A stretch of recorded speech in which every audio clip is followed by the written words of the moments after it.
was Remembrance. No, that was Lucidity off of my Dream Experiment album. I'm working on something to try and work on. You probably noticed the repetition of the dun dun dun dun dun dun dun dun. Um, to listen to that album, the thing you're supposed to do is at least a couple times listen to Lucidity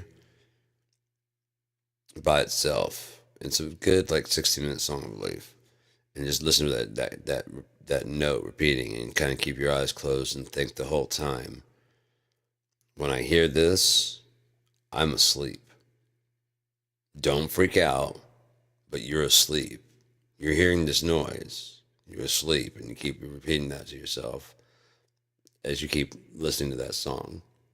This is the song to trigger me that I'm asleep. If I hear dun dun dun, because your nose doesn't work while you're asleep. I don't know if your taste does or not, but they've proven that. Like that's why they have a smoke detector because you can't smell smoke when you're sleeping. So you can hear. I know that for a fact because I've had dreams where, like, the music in the background or the TV or whatever, it just becomes incorporated in my dream. I remember my brother was getting ready for school one morning and he was listening to Walking on the Moon by the Police. And I was at school and all the kids in the playground were singing the song and we're playing kickball. And then, of course, my parents come in like, get the fuck up. I'm like, ha ha. And I got to get up. So I thought I was already there. All right. So we're going to finish up the survival guide. Like I said, it's a short story. So we're almost done. We got a little bit left to go. And let's go ahead and finish this up. We'll discuss that later. I was going to tell you some more stuff, but we'll discuss that later. Rosemary Beach, Michigan. The trip here has been fairly uneventful. Got a flat tire somewhere just outside of Chicago. I think it was Joliet. Busted up a couple roadblocks. I don't enjoy the fact that I killed those people. I really don't, but come on, we're in this brave new world and there are people just sitting at what is clearly a blockade that didn't exist before whatever this is. They can't be up to any good, can they? I mean, it's not like there was some kind of welcoming committee, right? I scoped them with my rifle before I launched my last rocket. They had guns, lots of guns. They didn't look like they were friendly, but there's not much you can tell about a personality through a scope. At this point, it's survival, and I'm not taking any chances. Why were they out in the road? It had to be for something. I don't know, something not good. Maybe they were just trying to keep bad people out. Oh, God, if this is the case. They shouldn't have been there.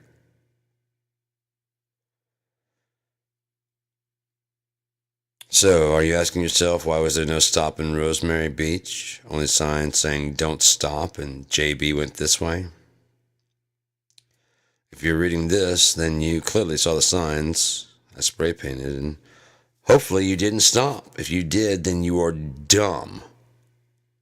But you also aren't asking yourself why there was no stop in Rosemary because you know why there was no stop. Is this really happening? I mean, it can't be, right? I mean, that's just not possible. It's beyond impossible. That's not fit for reality. If you drove straight through, here's what I know. I stopped in Rosemary Beach right at dusk, which came a little early because of the cloud cover. And it starts to rain. I've already prepared for this event by packing extra bars of soap and what have you. I made my way to a street light.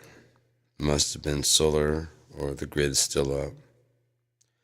Began to strip for a shower. I'm no fool, so I took a gun with me. I left the gun on the hood, though Didn't want any accidents leaving me appendageless, but I kept hearing this noise.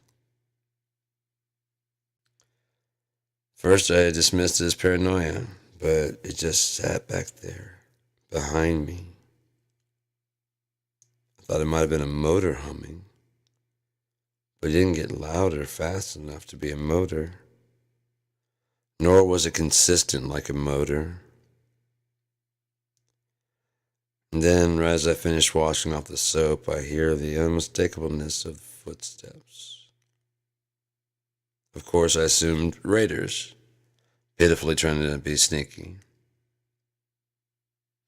I continue on without making any sudden moves that might alert them that I know they are there. Slide my towel around my waist and step back 2 steps and snatch the gun off the hood and draw down on where I hear the steps coming from, using the SUV as cover. Scream, "Come on out! You're not as sneaky as you think, fucker!"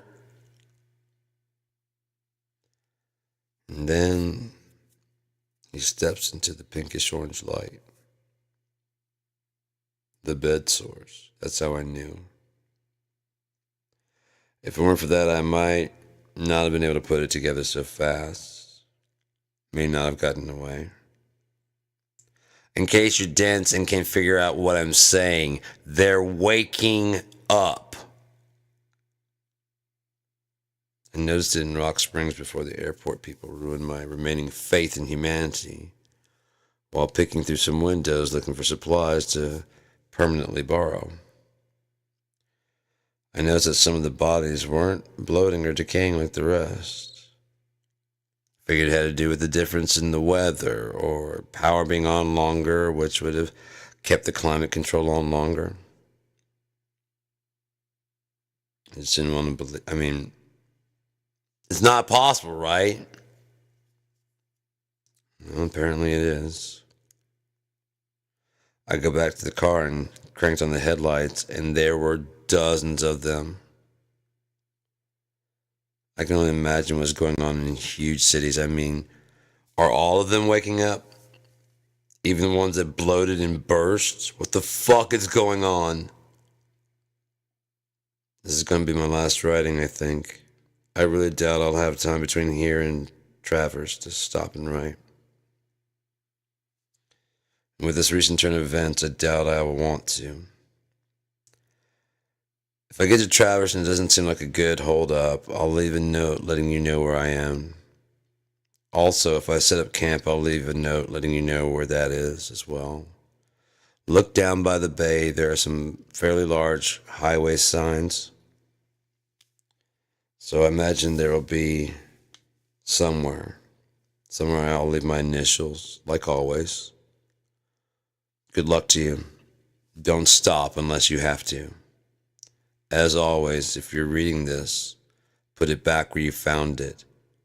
Someone else might need it. And now, more than ever, we all need hope. Start praying. We need all the help we can get.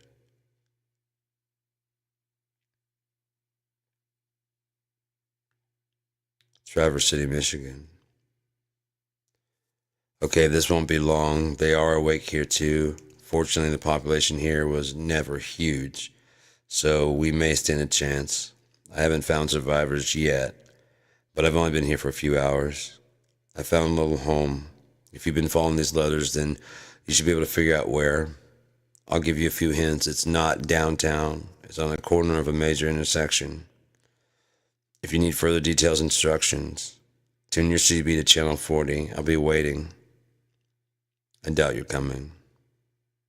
Good luck. I hope to hear from you. This concludes the writing of Jason J.B. Bishop.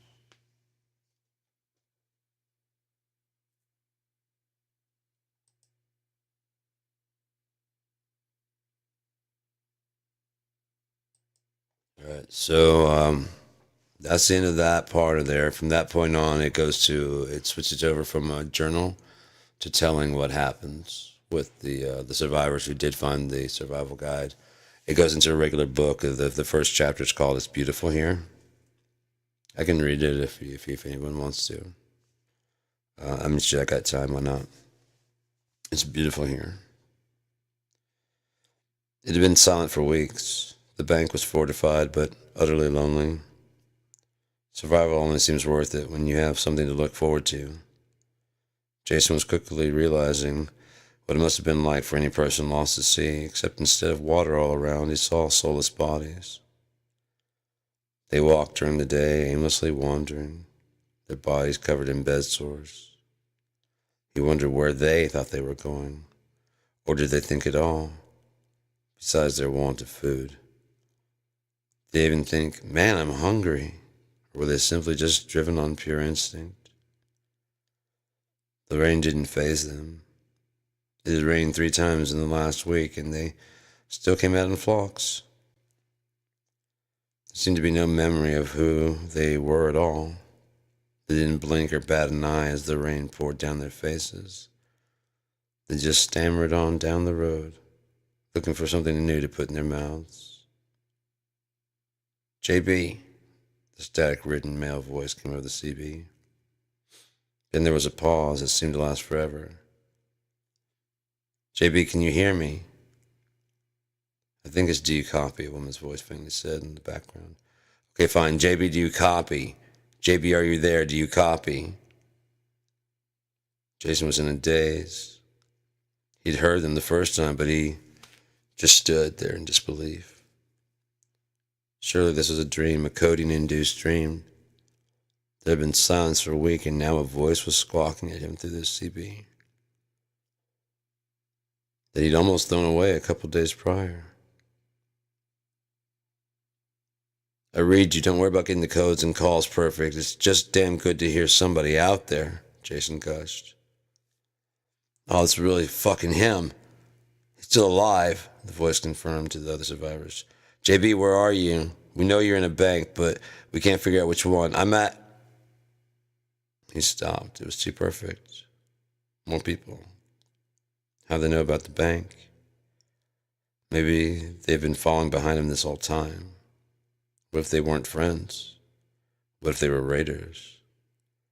What if they'd found his sign down by the waterfront? What if... "JB, you still there? Where are you?" the man interrupted. "I'm here, but who and where are you?" "We're 4 survivors out of Oakland. We found your bank. We stayed there for a couple weeks. Thank you for leaving it operational, by the way. It kept us alive. So did your guide. I can't thank you enough, man." "Well, you're welcome, but you still haven't answered where you are. Nor who we are. I'm David. With me is my wife, Allie. We also picked up 2 more people, John and Mia. We're still learning about them ourselves, but they're good people. We're down the bay. It's getting dark out, and we figure we're not going to be able to find you before the dark sets in, and I think we're drawing attention, if you know what I mean." "I know what you mean. I'll be there in about 5 minutes. Hey, did you bring supplies?" "Yeah, JB, we did. We did everything you said, and it's worked out beautifully so far." A long pause, almost painfully long. Jason moved the CB mouthpiece slowly to his lips, putting every thought into his next moves.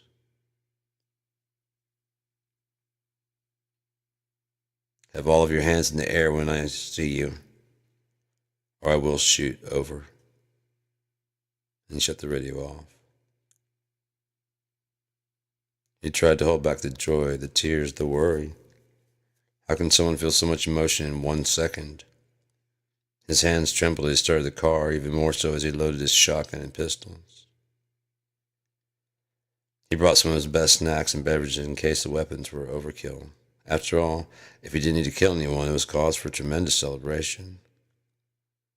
He let the tires ease onto the road as if the street might know how eager he was, but hesitation wasn't an option either. Although the 2 parties were only 10 minutes away from each other, full-blown nightfall was only 30 minutes away, and there was still a 10-minute drive back. Now, don't misunderstand. The Danger was on the streets no matter what time of day it was. It's not like they came out at night. It's just that you can't see them as well. Darkness is kind of a bitch like that. This was no movie. They weren't sluggish creatures, not when they had locked onto a target. The only reason they hadn't rushed Jason at Rosemary Beach was they were just waking up. Probably weren't as hungry as they are now. Now? Now it seems like their adrenaline is always on except when they wander. The lights of the SUV met the lights of the survivor's vehicle, which is a similar SUV, and lo and behold, a U-Move-It trailer on the back, probably filled with gasoline and tires. Jason had to smile at the flattery, but his smile quickly waxed away as he pulled to a stop and watched the survivors pour from the car with their hands up high. "Now come to the front of the car, into the light, and get on the ground," Jason commanded, and they all obliged without the least complaint. Jason patted them all down, making sure to be respectful of the women so that they knew he was not one of those abusing the situation kind of guys. "Everybody up, follow behind me, don't slack. We're moving, and if I lose you, that's it. Don't contact me trying to find me again. Understand? We have 5 minutes till complete dark, and I plan on being home by then. Keep up." He and David 4 sodas and 4 snack cakes and quickly got back in his car. The motors revved and the two cars darted down the highway, topping 100 miles per hour. Needless to say, the drive from went a lot faster than the drive to, but just as he stated, Jason was locking the door to the underground garage below the bank, which he now called home. He threw on the floodlights, took out his silenced pistol, and began picking off the ones that had followed him home. It was an inevitability. If you left the safe house, you would have followers when you got back. If you did not get rid of them before you went to bed, you wake up with problems, many more problems than you had when you went to bed, sometimes in your living space. The types of problems that break out windows, bang on doors, and make all kinds of noises that are bigger and worse problems. The bodies could lay outside until morning, that was no worry, but leaving them there any more than a day became a huge worry. Jason broke down the rules for the new visitors. He stressed to them that they were on visitor basis right now. He didn't let them speak, not now. He wanted them to know where they were and who was in charge. And that right now, they don't speak or ask questions. Right now, he tells them what to do and what's happening and what will happen. They didn't seem to mind. He informed them of the daily body cleansing schedule, how and where they were to take the bodies, and what needed to be done to them to make sure more bodies weren't waiting the next morning. Again, they didn't mind, at least not enough to protest. Jason assigned chores that would be done, not leaving himself out of the rotation, of course, and he also informed them of what time the gates would lock and what time they would open. "It's up to you to be in my home by then. I'm not your dad. And this ain't your house. This is my house. And the doors lock at 9 o'clock. You got it?" Everyone nodded yes. "Come and go as you please, during daylight hours, of course. The food is locked up in one of the vaults. I didn't want raiders coming in and taking my hard work. I didn't know for sure if someone would be coming, but I've been living as if you guys were on your way. I have a nice stockpile of food, but I've been planning for 7 and living for 1. I need to go on a raid soon, not within a week, and not even for supplies.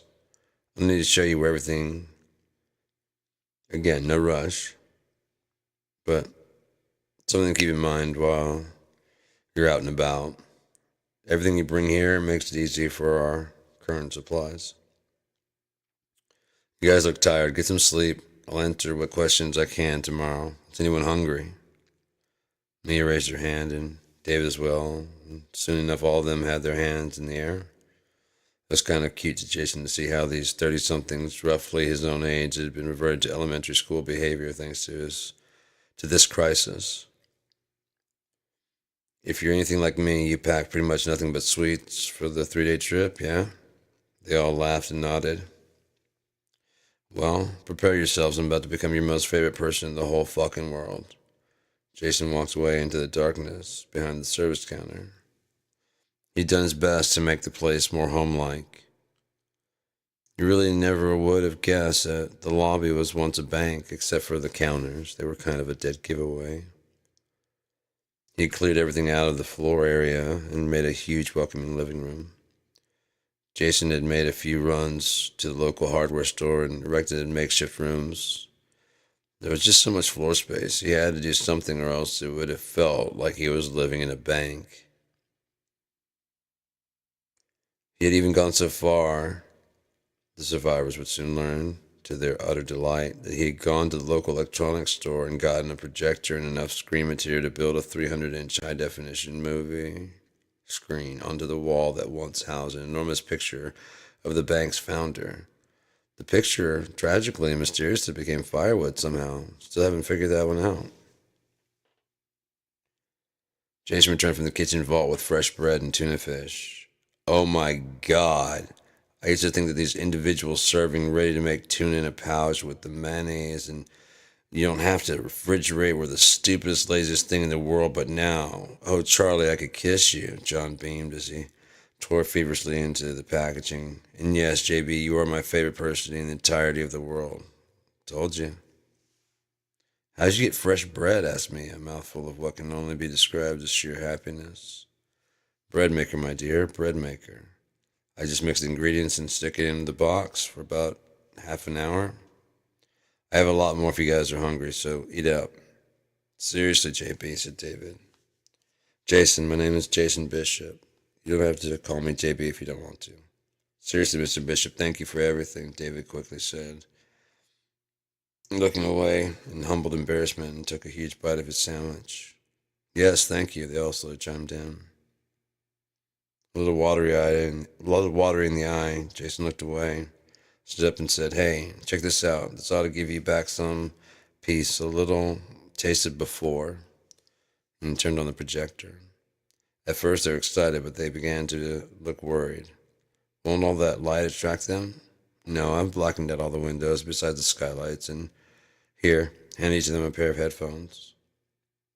And I got the good kind, surround sound and everything. Oh my God, I told you this was a good idea. Right as usual. He quickly smiled and threw on his headset. Here's my collection of movies, Jason said as he wheeled out a cart after cart that used to hold catalog of books that held numbers and tons of things that no longer matter once over half the human population dies off. Feel free to choose whatever you want, but try to get some sleep soon. As you can see, the lobby has been divided into many rooms. Many of them are bedrooms. Make yourself at home. But remember that for now, you are still guests, okay? I'll see everyone tomorrow, and I'm glad you're here and that you made it safe. Good night. Good night, Mr. Bishop, they all chimed individually. He stopped to correct them, to let them know they didn't have to call him that, but the looks on their faces showed they knew that, and they were doing it out of respect, nothing else. He simply grinned, nodded, and walked into the back and locked himself into his bedroom vault, where he slept more soundly than he had in months. Tomorrow was going to be the true test, though. If he woke up and they were gone, it truly was a codeine dream. If they bore the same respect, he would no longer have to be alone, and if they began to question his methods, he may have to kill someone or at least kick someone out. But now was the time for dreams, for memories, because they could have them. The movie rolled on, and the comedy was as good as it ever was. But sleep took them all, quickly, quietly, and with little to no resistance.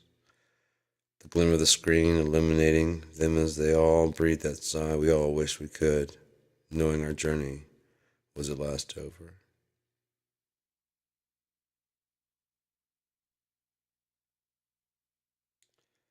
And I wrote all of that. I was finishing that part right there and was getting ready to do the rest. I have like more places to go, but Walking Dead. Right by the time I was finishing that part, I was finishing that up and typing, and then getting ready to go back to it. I had my ex fiance check it out, and she liked it. we were both, like I said, into Left 4 Dead, the video game, first person zombie shooter. And so, like, I started writing a story about it. Not about that, but in that vein. And I had her read it, and she read it, and she liked it. And I was like, okay, cool. I'm gonna go ahead and start working on the rest. And while I mean, it's when you offer someone to read something, they don't necessarily just jump on it and start reading it. So it took a little bit, but then when she got finished reading it, I was like, okay, cool. I'm gonna go ahead and finish reading it, writing on it. Then if and then like The Walking Dead. I'm like,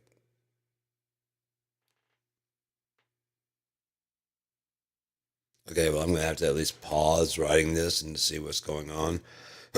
And for the first 6 seasons, man, they had me hooked. I read all the comics. We would watch all the fucking episodes, and then I'd watch all the fucking like the multiplays, and then I'd watch the Talking Dead. I mean, I love the Walking Dead. That was great. And then they just completely just screwed the pooch, dude. They jumped the shark like hard.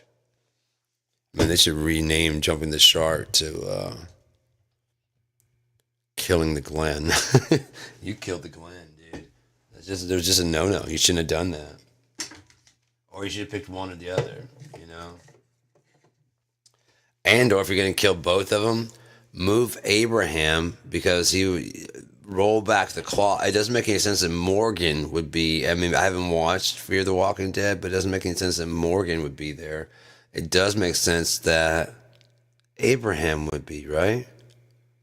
Because his whole thing before when he ran into Mullet Boy. God damn it, what's his name? I just had it. Eugene. If someone thought it out there, thank you. Eugene.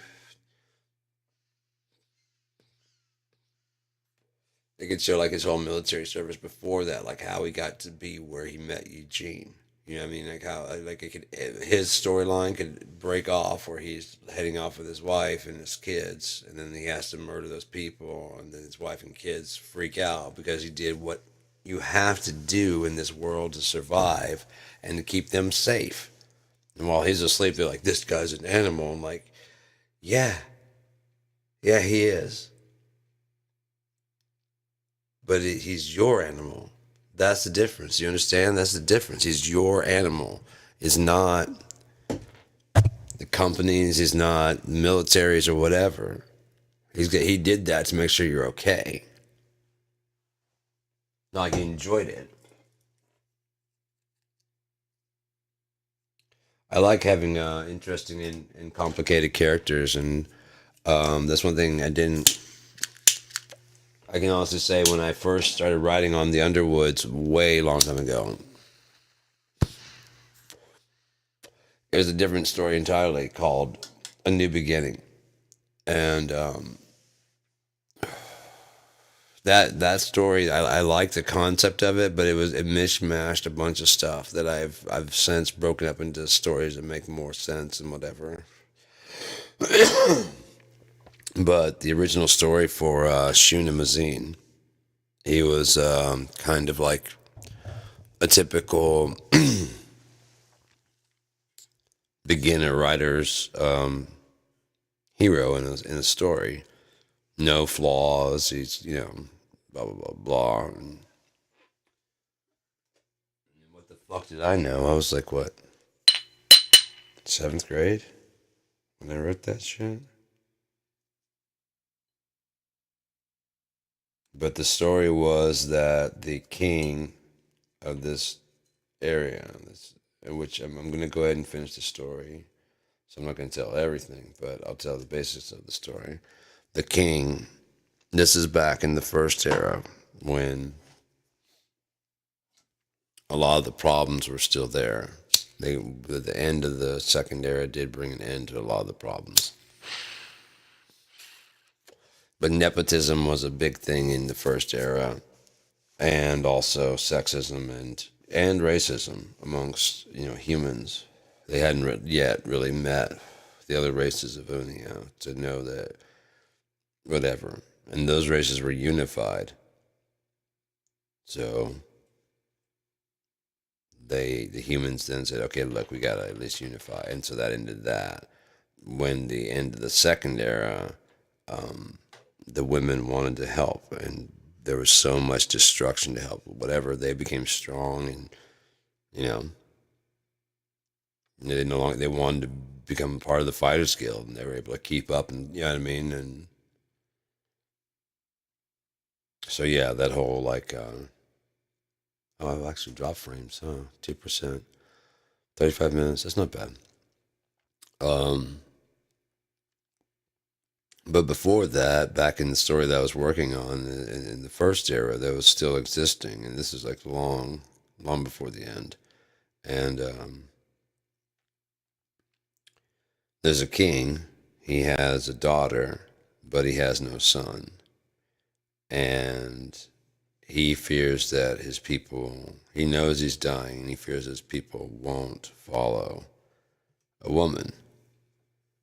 So he finds his man at arms, his nearest person, who has a son, and names him the successor to the throne, which the kid didn't want, and which the daughter, of course, takes serious offense to, and which he's like, he tries everything he can to try and make it where it's like, you know what I mean, it's okay between the two, you know?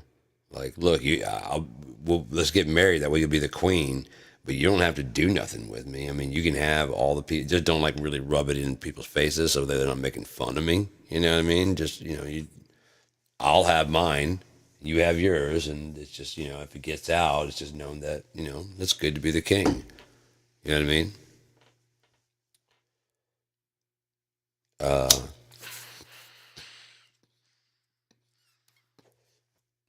So then she's like, "No, it's it's my throne. You have no claim to it whatsoever.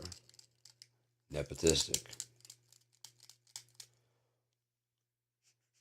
And he won't surrender it because it was the king's like dying wish, and he and his dad and the king were good friends. On and on and on. Turns out that about a little more than half the people agree with the daughter that she has the right to the throne. Big shock. But most of the army disagrees.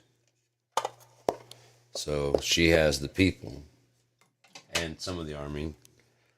He has most of the army, not a lot of the people. And a war ensues. How long? I haven't really decided how long it's going to be, but it's gonna get bad, really, really bad.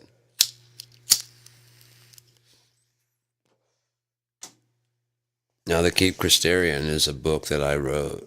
I'm writing on. Okay, when I wrote it's only 38 minutes. If anyone's tuned in, I don't know why you're tuned in, anyways. But um, at almost at 38 minutes. Um, at 15 years old, maybe 14 or 15. I've been younger. I don't know. I was my brother got he got the D&D kit, the Dungeon Master Guide, and whatever. And he was telling me to like roll up a character and we'll play sometime. I was like, okay, cool, whatever. And he said there's like basically a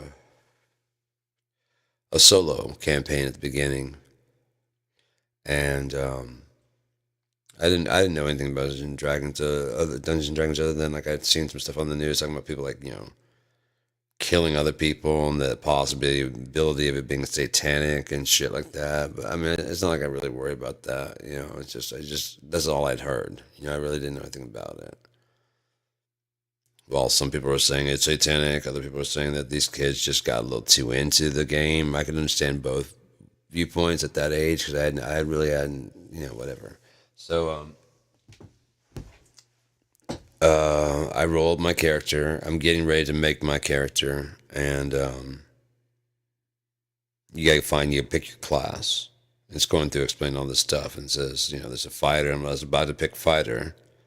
There's a magic user. I'm like, I'm gonna be a magic user. And there's a cleric. Yeah. And they kind of explained. I'm like, yeah, no. And they're like, thief. Like, why the fuck would I want to be a thief? Because, I'm kind of like they would say, they already explained the lawful, neutral, chaotic. Um, the 3x3, they already explained that. And so, like, why my character, how could you have a lawful, good thief? And they explained that that's just a class. I'm like, oh, gotcha. So there'd be a difference between a Robin Hood would be a thief. A burglar would be a thief, but they would also be labeled as a robber, which is something you couldn't call Robin Hood because he didn't take from people that couldn't afford it.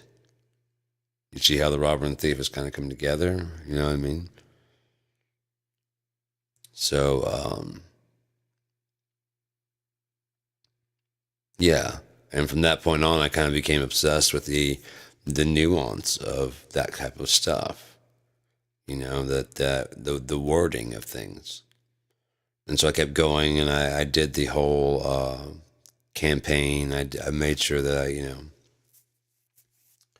blah, blah, blah, blah, blah. Had my character rolled up. I did the single player of the thing. I learned what the dice do. I've forgotten since then, but I had it down, and I kept telling my brother I was ready to play, and he was always gone. We had a fucked up house.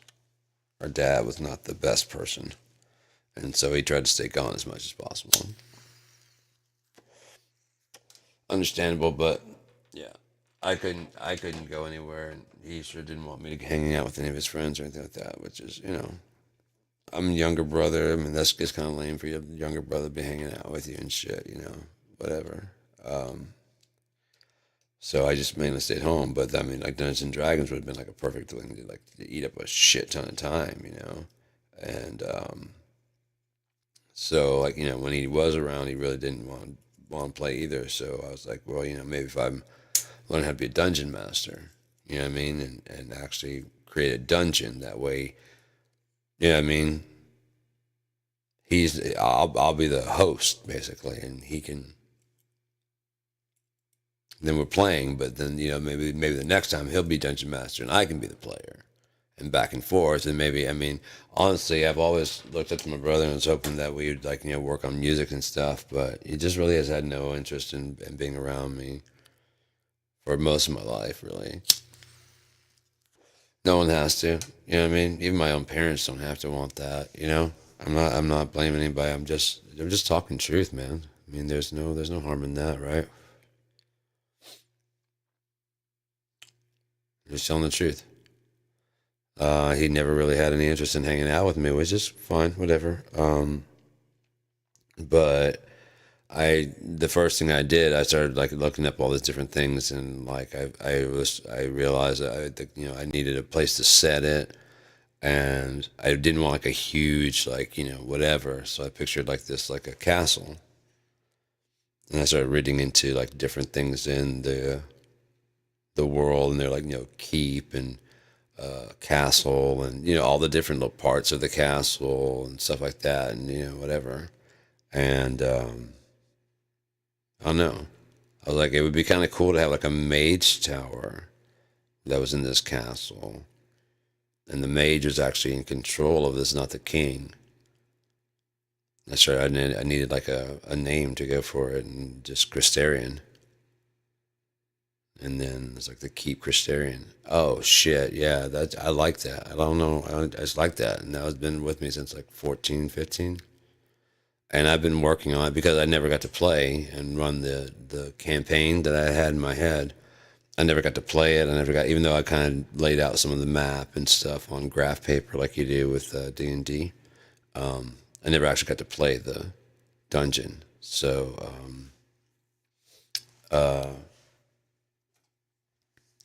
it's just kind of back there, just marinating all the different things. What could he do? Why is he doing this? And every few years or so, I'd come back to it. I didn't write on anything, but every so often, I'd heaters back on. Fortunately, I put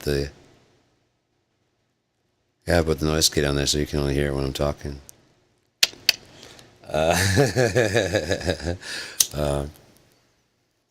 I was telling like he doesn't do what he's supposed to do. I found a way to flip it so that he'll do exactly what I'm supposed to do. Wait, see, yeah, that's not where my. That's over there. See, yeah, but I could set it up. I know how to flip it now where I could do that. I could just flip the image. Hang on, let me show you. Hopefully this doesn't like crash anything. If it does, it's been fun talking to you. I did all the, I did the book. I already. So let's find out. Um,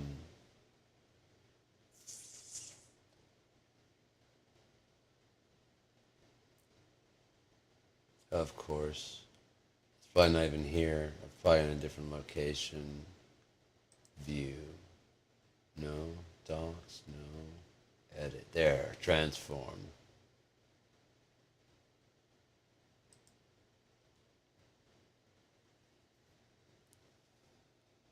Now he's doing what I say to do.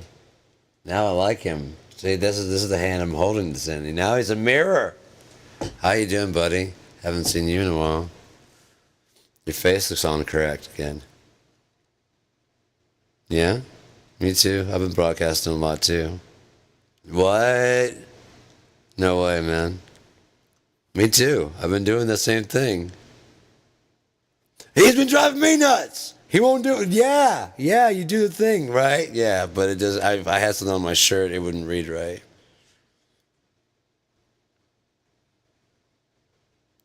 So I gotta say goodbye, man. I'll see you in the mirror, though. Okay, dude. I don't want to go either, man. I don't.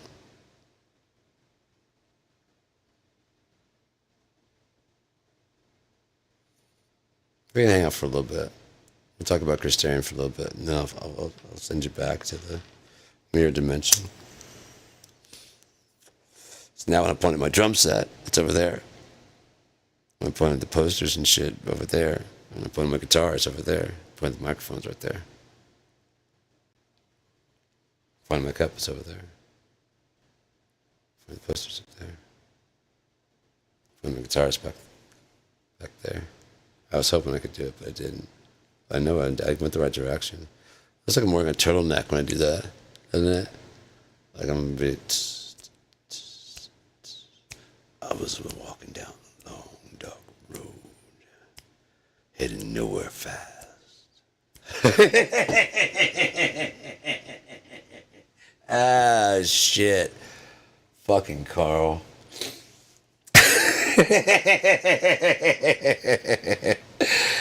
Oh my god.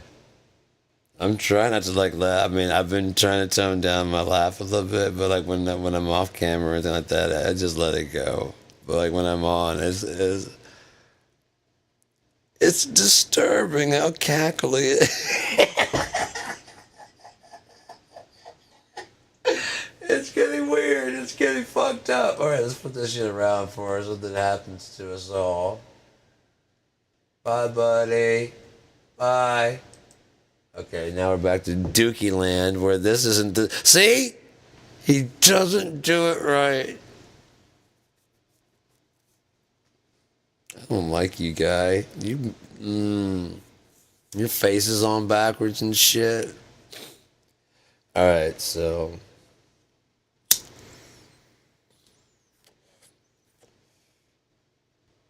Yeah, everybody that parts your hair on the right side, we don't see it that way at all.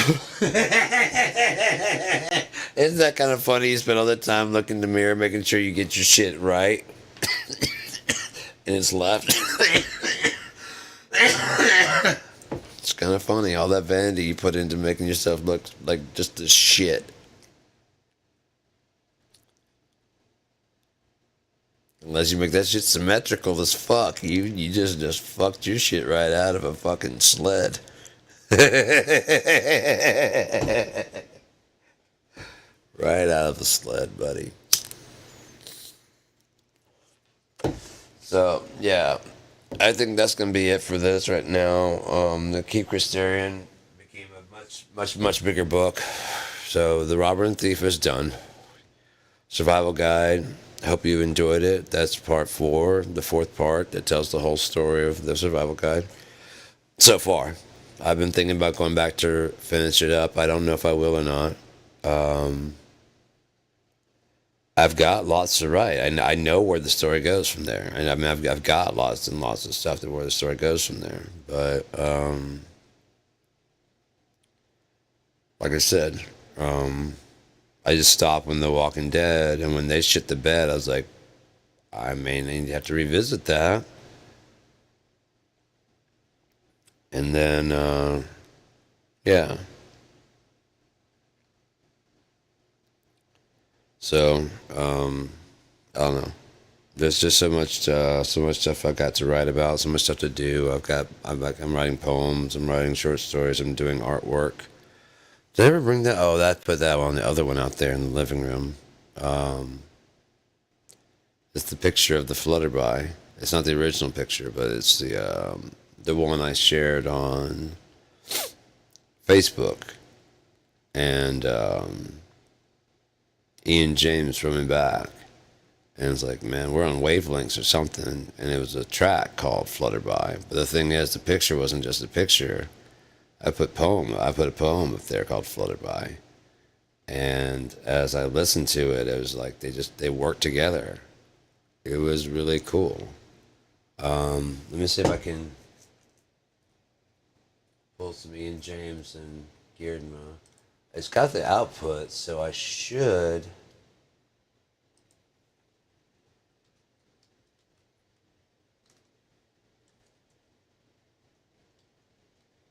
Give me just a second. Sorry about this.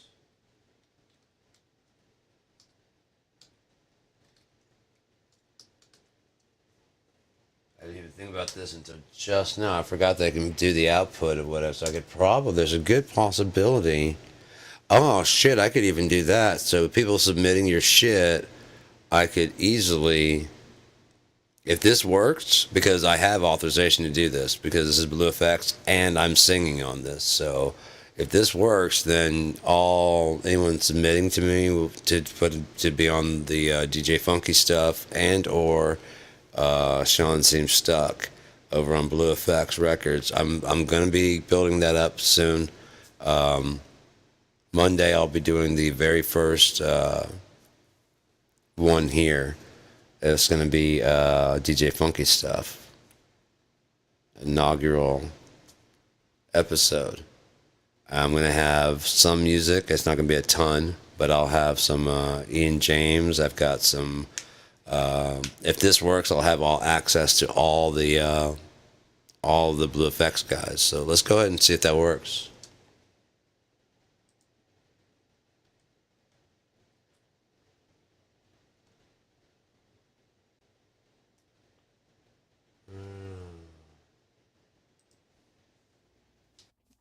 Down in the darkness, I sit all alone, wondering why the shadow never draws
I believe that worked. Let me take a. Okay, we're still here. Good, good, good. And what about?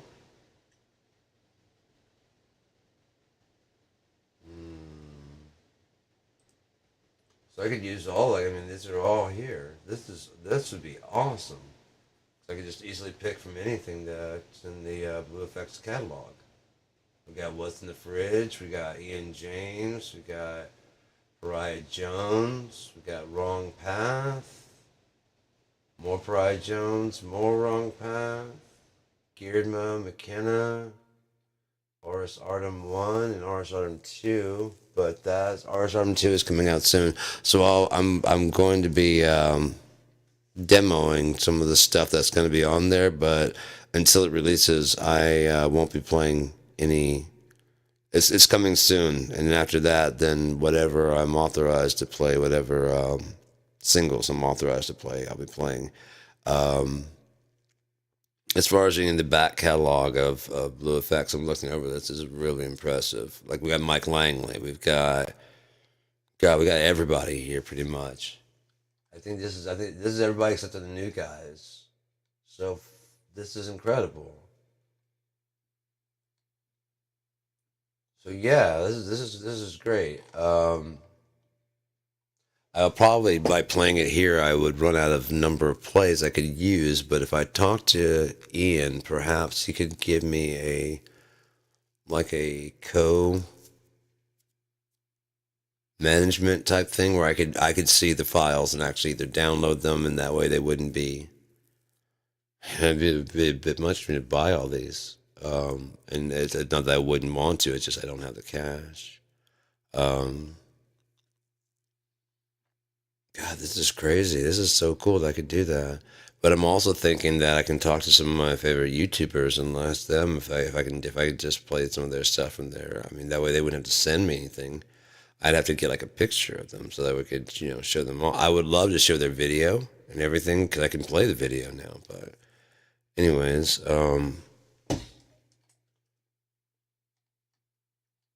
I I don't think I'm going to bed yet, but I think this one's over. And so we're going to close this out, and I'll probably come back and play some music here for too long. Thank you for tuning in. If you tuned in at all at any part of this, even if you tuned in, tuned out, thank you for being alive.